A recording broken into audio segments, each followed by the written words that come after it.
Olá, pessoal, tudo bem com vocês? Sejam bem-vindos a mais uma Cromatina Class. E hoje, na nossa Cromatina Class 105, nós vamos falar principalmente sobre esse artigo aqui, que eu já compartilhei no feed com vocês, mas a gente vai falar um pouquinho mais profundamente sobre ele, porque agora, mês de setembro, é o mês amarelo, né? Setembro amarelo, para nós nos conscientizarmos dos prejuízos, dos riscos em relação à saúde mental. Tem um foco especial, só não vou falar aqui, mas tem um foco especial e vocês já sabem do que se trata, então hoje a gente vai falar sobre esse artigo bem importante que trata sobre neurodegeneração, sobre neuroproteção e alguns mecanismos importantes que estão acontecendo aqui, ó, mas que podem ter influências lá do nosso intestino. Então, só tudo isso, bora lá para o artigo. Já estou aqui compartilhando com vocês. E é claro que eu vou pedir para que vocês possam compartilhar também com o maior número de pessoas que vocês conhecem e já deixa aí o seu joinha, o seu like, e com certeza nós vamos espalhar esse conteúdo para muito mais pessoas. Esse é um artigo que eu encontrei esse final de semana, achei muito legal, muito bacana. Um artigo de revisão, como vocês bem me conhecem, eu sempre pego os artigos de revisão, porque lá nos artigos de revisão eles têm as citações, né? Então eu consigo observar e também ir atrás, não somente daquelas informações que eles estão referenciando aqui, ou nos highlights, ou durante todo o artigo, mas também nas citações que eles fazem para que eu possa procurar depois um estudo clínico para a gente fazer a nossa prática clínica. Mas hoje eu quero falar muito sobre esse artigo, eu publiquei esse gráfico lá no meu Instagram, depois eu vou deixar aqui com vocês a referência completa desse artigo, mas ele fala sobre essa relação entre a microbiota intestinal e o estresse oxidativo, principalmente no que se refere à neurodegeneração e neuroproteção. Então vamos entender um pouquinho, como esse é um artigo um pouquinho longo, o que eu quero fazer? Hoje, na nossa Cromatina Class, eu vou apresentá-lo a vocês. E na próxima Cromatina Class, a gente vai eleger alguns tópicos importantes para falar um pouquinho, claro, trabalhar com a nossa genética, nossa microbiota e também falar sobre os metabólitos que são influenciados e, é claro, genética, né, gente? Então, ele fala aqui a gente tem um abstract, que a gente tem um resumo desse apanhado de informação que esse artigo ele compõe, um artigo de 2022, tá? E aí, o que que eles comentam? Eles comentam muito desse link, né?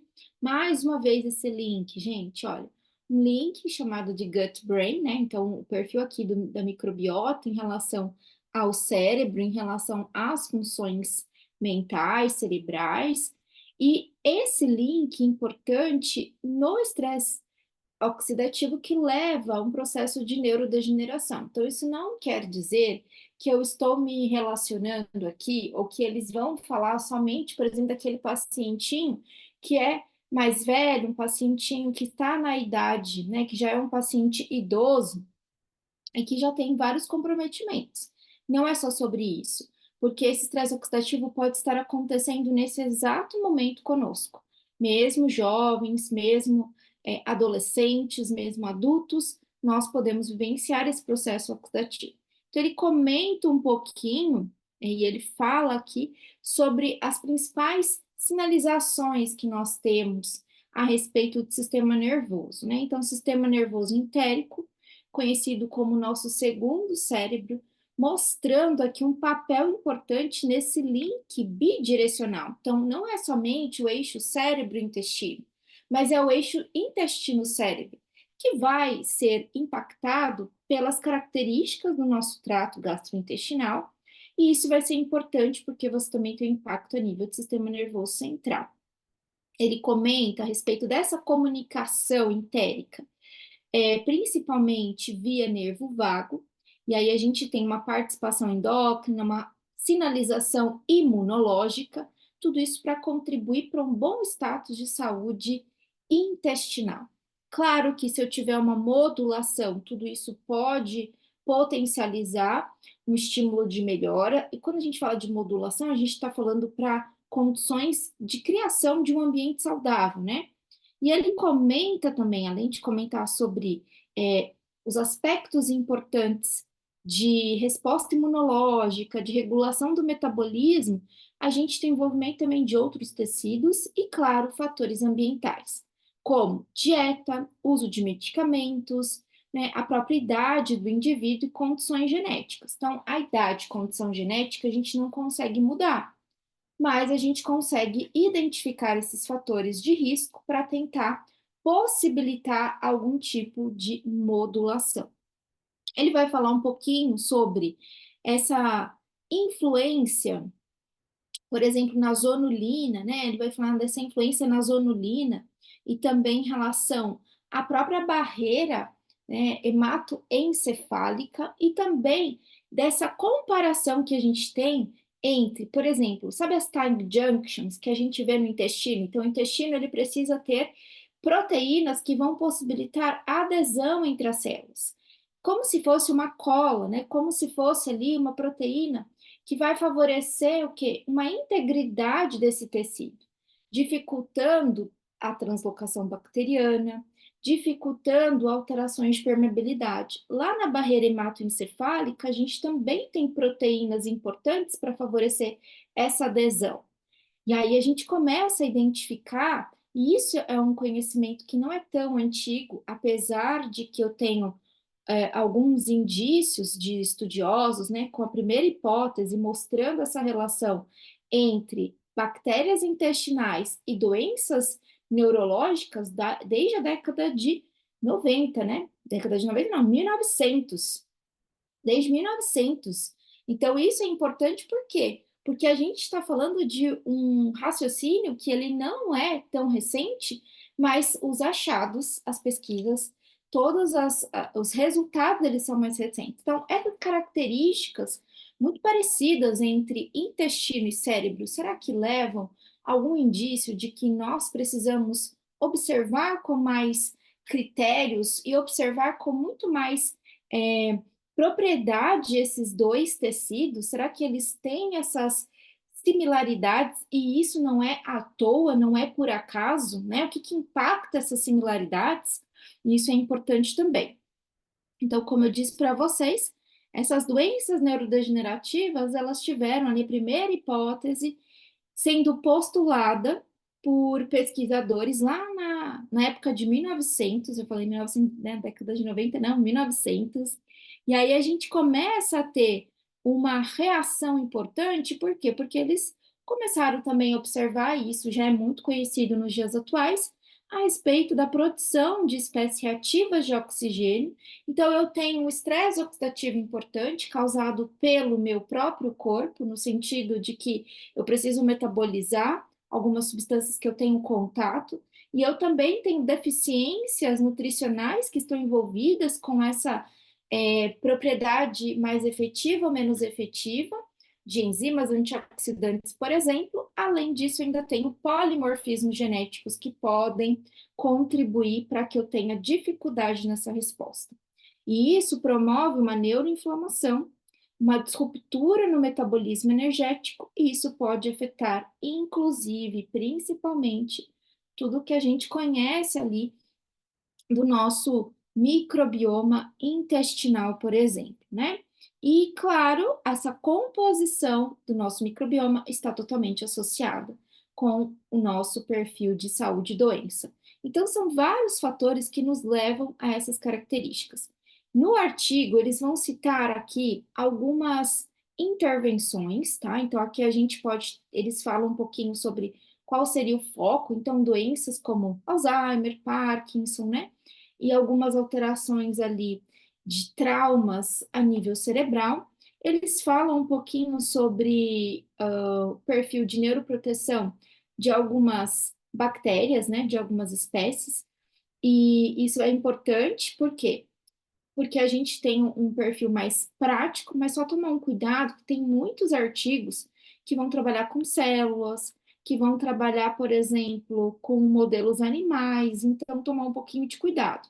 Então aqui ele fala, olha, além disso, um tratamento com esse perfil aqui, eu preciso pegar direitinho, né? Que é exatamente uma substância antioxidante em modelos animais. Então, aqui a gente está falando de modelos animais. Isso pode levar, por exemplo, mostrou que o Ruminococcus teve uma ação protetora, neuroprotetora, quando a gente, por exemplo, quando eles fizeram um perfil ali observacional de redução de estresse oxidativo, né, aumentando a capacidade de ativação de superóxido desmutase e glutationa, né, esses níveis de glutationa e de peróxido desmutase em ratinhos, né, células de ratinhos que foram tratadas com essa substância aqui. Então, tomar um pouquinho de cuidado, a gente não pode extrapolar, né? Então eu vou dar eu vou observar esse tipo de bactéria no meu paciente. Um pouquinho de cuidado, porque o paciente, ele não é um modelinho animal, né? Então, tomar esse cuidado. Mas o que eu estou querendo propor aqui para a gente é fazer realmente essa discussão. Ele vai falar um pouquinho sobre esse estresse oxidativo, o que é o estresse oxidativo. Eu acho que vale a pena a gente falar, porque nós falamos muito sobre genética. A gente sabe que existem polimorfismos dessa glutationa na superóxido desmutase.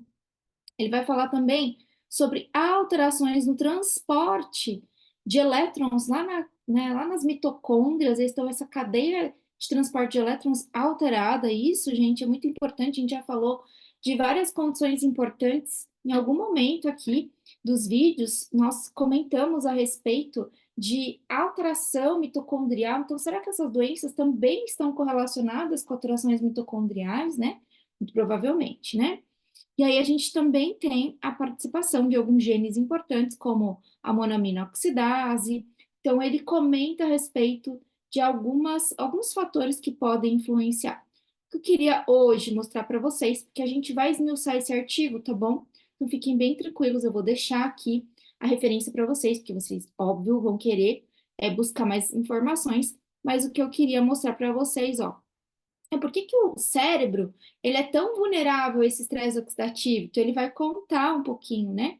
Que o cérebro ele consome aproximadamente 20%, né, de oxigênio. Então, a gente tem um suprimento e uma atividade muito importante a nível de oxigênio. Então, qualquer alteração nessa oxigenação, qualquer alteração no transporte de elétrons para pegar o oxigênio aceptor de elétrons para entrar lá na ATP sintase para formar mais ATP, eu vou ter dificuldade, eu posso gerar mais estresse oxidativo se eu não tiver uma mitocôndria funcional. Se eu tiver qualquer alteração mitocondrial, isso pode favorecer. E não necessariamente genética, gente, pode ser o excesso de estresse oxidativo, né? Ele vai falando um pouquinho de alguns nutrientes, tá? Mas eu quero chegar aqui numa figura bem bonita, só para a gente falar hoje na Cromatina Class. Quem me conhece sabe que eu gosto de figura. Então, aqui ele está mostrando um cérebro de um lado A, um cérebro saudável, e do lado B, um cérebro que está com um processo de neuroinflamação. Então, Tati, aqui a gente não tem neuroinflamação, aqui a gente tem uma atividade controlada dessa inflamação. Então, podem ver que os astrócitos e a micróglia, eles estão aqui. Eles podem até aumentar a produção de citocinas inflamatórias, né? A gente pode até ter uma ativação de citocinas inflamatórias, mas não a ponto de promover uma neuroinflamação. A ponto que aqui, por exemplo, a gente já tem um aumento, uma superpopulação aí dessas toxinas, e isso altera toda a sinalização, por exemplo, de neurotransmissores GABAérgicos. Isso vai promover ao longo de um tempo, não é de uma hora para outra, né? Mas isso pode promover depósito de proteínas beta-amiloides, de placa, formando placas de proteína beta-amiloide, comprometendo cognição, comprometendo demência, aumentando esse processo mais inflamatório, né? Aqui a gente já começa a observar uma disruptura, uma fragilidade na barreira hematoencefálica. Aqui ele nem fala dessa barreira hematoencefálica com disruptura. E se a gente observar, né, o intestino ele está saudável. Então, essa via bidirecional de intestino para cérebro, de cérebro para intestino, nós precisamos prestar bastante atenção. Porque existem características nesses tecidos que nos levam a acreditar que eles têm uma comunicação. Hoje a gente já sabe um pouco mais, mas pode ser que seja até um pouco maior do que a gente imagina, né? Então, todas as bactérias, né, todas as endotoxinas que essas bactérias elas apresentam ali na sua membrana externa, elas estão contidas dentro dessa barreira intestinal. Se eu tenho uma disruptura, se eu tenho um quadro de leaky gut, uma permeabilidade alterada, eu tenho essa liberação dessas toxinas. E essa liberação de toxina promove um quadro de endotoxemia e causa fragilidades em vários tecidos, né? E aí aqui a gente vê comprometimento do cérebro. Então, com certeza, fatores que, por exemplo, podem levar a uma função neurotrófica mais comprometidos, como o próprio BDNF. Então, a função neurotrófica comprometida, isso também causa muito mais prejuízos para a recuperação desse tecido, né? E, infelizmente, quando a gente pensa em neurogênese, não é algo tão simples, não é algo que acontece de uma hora para outra, que eu posso simplesmente estimular, muito pelo contrário, né? Eu tenho muita dificuldade de fazer esse estímulo. Então, eu começo a perder massa encefálica, por exemplo, em doenças neurodegenerativas como o próprio Alzheimer. Por outro lado, eu tenho um eixo HPA. Esse eixo HPA, ele fala muito dessa sinalização também hormonal, de neurotransmissores, que são importantes para que a gente tenha uma contribuição na ativação de alguns tipos celulares, algumas ativações que nós precisamos para manter uma boa integridade tecidual e também a nossa saúde como um todo, né? Então, neurotransmissores e neuropeptídeos atuando ali a, a nível ali de sistema nervoso entérico, só que ao mesmo tempo tendo a sua boa contrapartida, então tudo ali funcionando de forma harmoniosa. Não é que não tem as toxinas inflamatórias, mas que elas são contidas e elas são importantes para que a gente tenha principalmente uma sinalização. Lembra, a inflamação como um todo, ela não é ruim. A inflamação, ela precisa ser observada e entendida do seu ponto de vista fisiológico ou patológico. Ela é fisiológica ou ela é patológica? Ela está agudamente ou ela está cronicamente? O que eu posso ter de contribuição? E aí a gente começa a observar que, por outro lado, o intestino inflamado, além de diminuir esses tight junctions, a gente ainda tem alterações que levam à redução de ácidos graxos de cadeia curta, alteração de GABA, alteração de precursores de serotonina, né? Então, a sinapse, essa comunicação neuronal, né? Essa transmissão de sinais ali entre o neurônio pré e pós-sináptico fica comprometido. E aí, todo o restante se compromete também. Nós vamos falar bastante durante esse mês, aqui ele explica um pouquinho o que está acontecendo, né? Mas a gente vai falar bastante esse mês sobre essas condições, né? O que a gente pode fazer? Então, hoje, nessa cromatina class, eu queria mais deixar para vocês uma condição de introdução, uma introdução ao tema, para que a gente possa distribuir ao longo do mês esse tema de uma forma um pouquinho mais profunda. E a gente vai fazendo isso exatamente para que exista também ali uma linha de raciocínio e de conhecimento por trás. Agora já comenta se você gosta desse formato, se para você fez sentido a aula de hoje. Uma aula mais rápida, uma aula direcionada, mas não menos importante. Eu vou deixar para vocês a referência desse artigo e a gente vai falar ao longo do mês, a gente vai falar sobre, por exemplo, Parkinson, doenças neurodegenerativas que são importantes, que estão relacionadas com a idade, mas também estão muito relacionadas com a neuroinflamação, tá? O que a gente pode fazer nesse caso? Quais são as proteínas que estão associadas a essas condições? Do ponto de vista genético, o que a gente pode fazer, o que a gente pode identificar, o que a gente pode priorizar ali no perfil do paciente. Tudo isso e muito mais esse mês, Setembro Amarelo, aqui na Cromatina Class. Espero que vocês tenham gostado. Não deixe de comentar, não deixe de deixar o seu like, o seu joia, e também não deixe de compartilhar com as pessoas que vocês sabem que vão precisar desse conteúdo uma hora ou outra, tá certo? Beijo grande, uma boa semana a todos e fiquem com Deus. Tchau, tchau.